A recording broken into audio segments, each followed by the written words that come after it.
Dave, ano magtadtad ng pogi? Yung nakagatlabi. Kagatlabi yung ano. Lagyan ko na magic sarap na. para masarap na. Hindi to, mamat.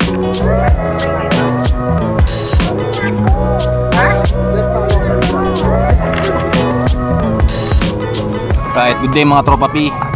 So for today's vlog, andito tayo sa beach ngayon. Kasama natin si Kagawad Viper. Ay. Yan, isang subo muna.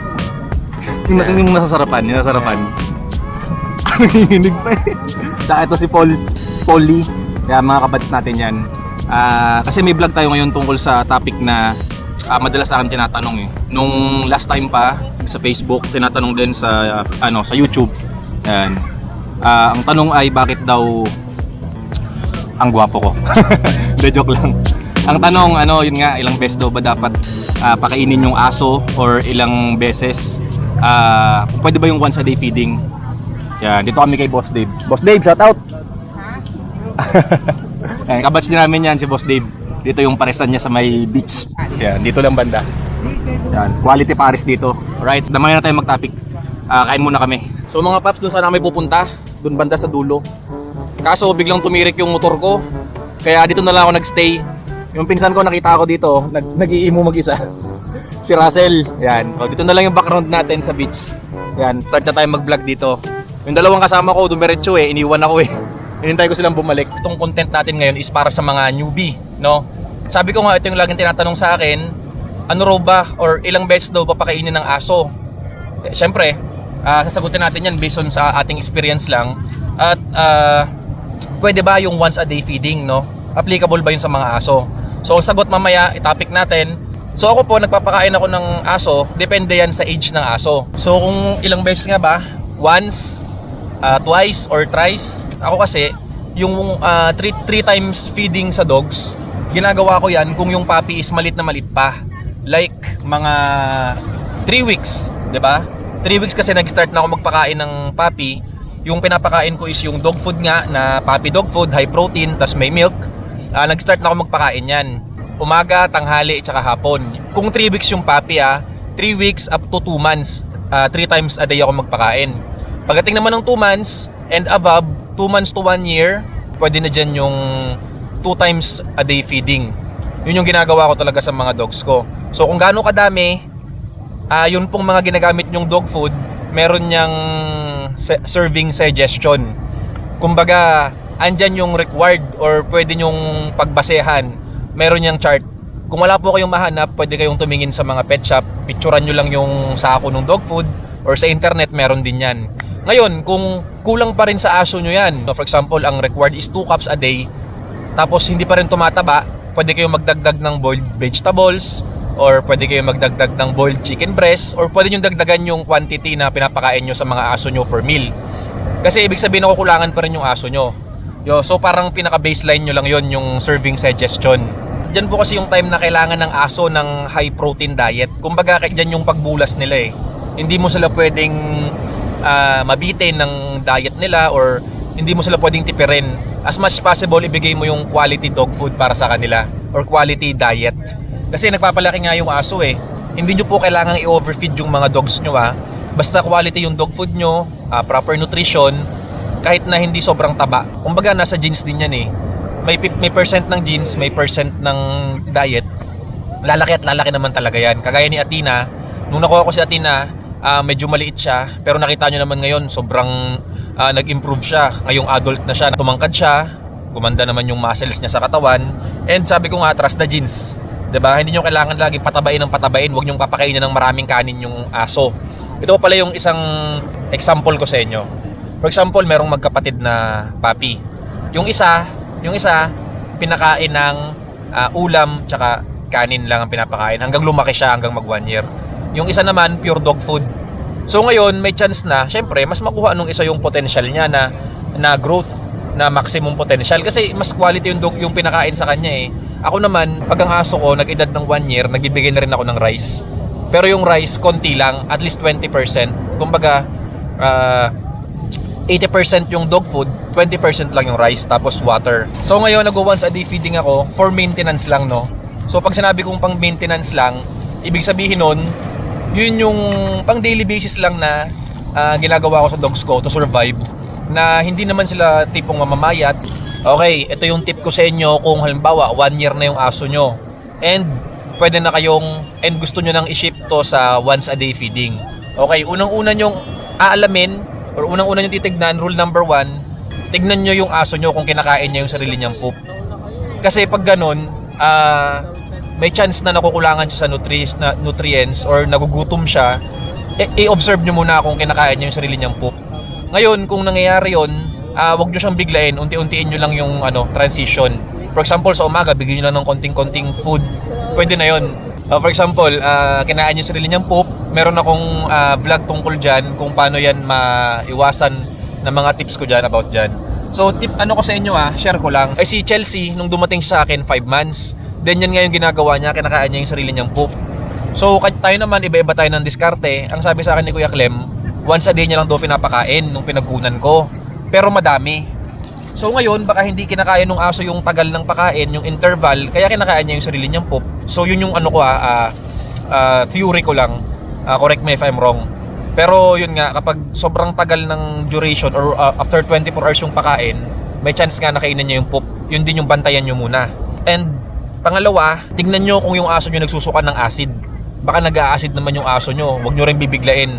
Sabi ko nga, kung ganun ang nangyayari, for example, ang pakain nyo ay 6 PM ng gabi, once a day, sa umaga, bigyan nyo lang ng konti para may pang patlang lang dun sa interval. Okay, pangatlo, observe nyo yung aso nyo kung namamayat ba or tumatamlay.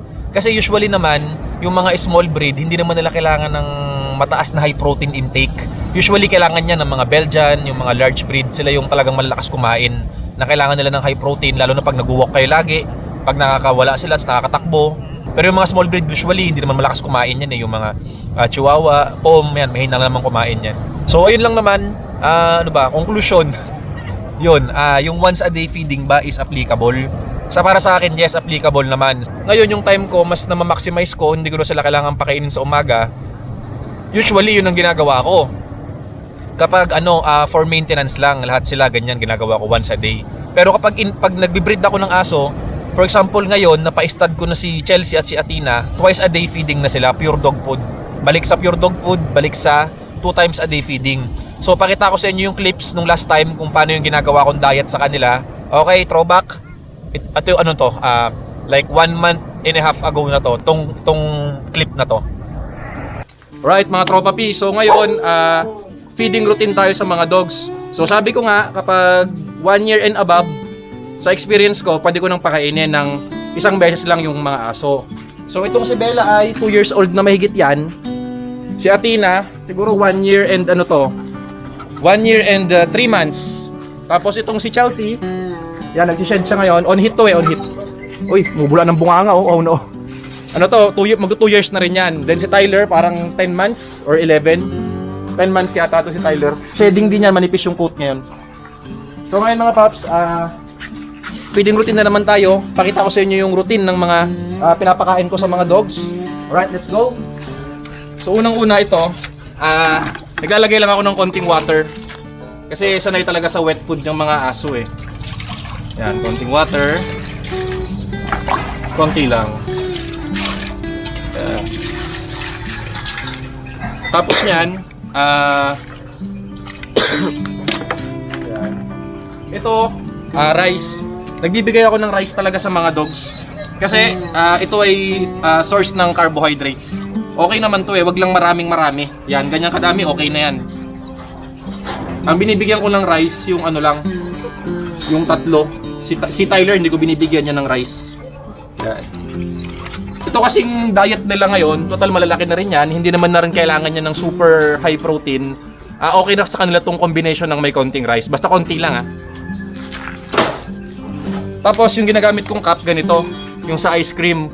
Hindi ko alam kung gaano to kadami kasi pag sinabing cup, iba-iba yung measurements ng cup baka mamaya yung iba sinasabi 1 cup, yung pala yung 1 cup nila napakaliit lang ng pantakal. So ito yung ginagamit kong dog food as of now. Itong mga aso ko kasi, sanay naman to sa iba't ibang brand ng dog food Sa ngayon ito munang Nutri-Chunks Maintenance tsaka Nutri-Chunks Puppy. Yan. Inuubo ang cameraman Alright. So ito, yung tatlo, yung mga tatlong malalaki, tag-iisa silang cup ng maintenance, Nutri-Chunks maintenance, tag-iisa sila.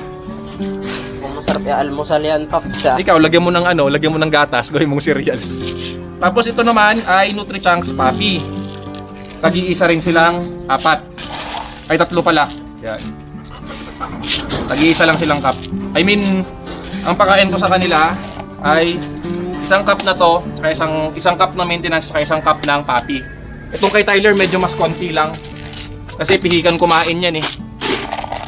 Yan, ganyan lang kay Tyler. Tapos, lalagyan ko sila ng fish oil. Ito yung ginagamit ko. Itong fish oil mga paps, kung malaki yung aso, pwedeng 2 beses, ay 2 piraso ang ibigay nyo. Sa large breed, pwedeng 2 yan. Pero ako kasi hindi naman ako araw-araw nagbibigay na to eh. Ay bakit 3 na yun? 2 lang. Tapos kay Tyler, 1 lang ibibigay natin. So ito, kahit na every other day lang to. Then, halo-halo. Mukhang masarap yan Si Tina. Karami nung kay Athena. Mababaw yung lagayan eh. Kamali ako ng lagay eh.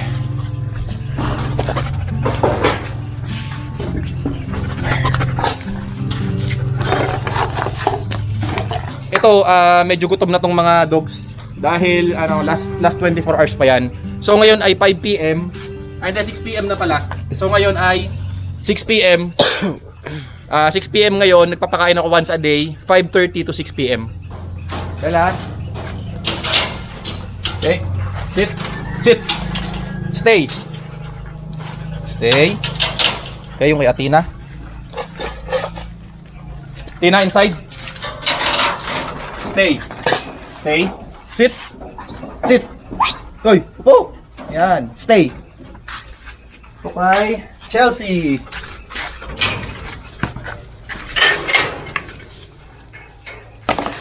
Sit. No. Chelsea, no. Shh, no. Muna kakain. Tyler. Tyler. Good boy. Stay. Oh, stay. Ito mga paps, Tyler, parang 10 months na to. Nag-shed siya ngayon eh. Stay. Okay. Tyler, go. Go. Tyler. Oh, go, go, go. Go. Yes. Go, Tyler. Okay. Chelsea. Go. Tina. Go. Bella. Sit. Stay. Oh, go. Tina, go. Yun. So, yun mga paps. So, sana nakatulong yung mga tip ko sa inyo tungkol sa once a day feeding. Yan. So, ito nga. Hindi, yung palang shout out. No? May shout out ba kayo? Shout out sa akin. Shout out sa... Ay, share natin yung short ni Kagawad. Ang cute eh. Tingnan mo. Sexy ng puwit eh. Ang sigip ng short eh. Alright, sa mga viewers natin, salamat po sa patuloy na pagsubaybay kahit na bihira lang ako makapag-upload. Shout out kay Ariel Del Rosario from Pampanga. Boying Gadjano, belated happy birthday po nung last April 30. Yan. At kay Leia Joy Dasala, Lay Nozaki, Jeremy Delfino from Cotabato City, FTSMA Kennel from Antipolo Rizal, Danica Bola Bola from Santiago City, Isabela, Dennis Carpio from Laguna, James Buling from Dumaguete City, at kay Katrina Lacson, may nagpapa-shoutout sa'yo. Mga paps, naubusan tayo ng gas dun sa motor. Ito na lang lalagyan natin ng gasolina, mabilisan lang. Halagang 20. Hindi, halagang 10 piso lang siguro to. Tara Kagawad, bili tayo ang gasolina. Kawad Piper, let's go!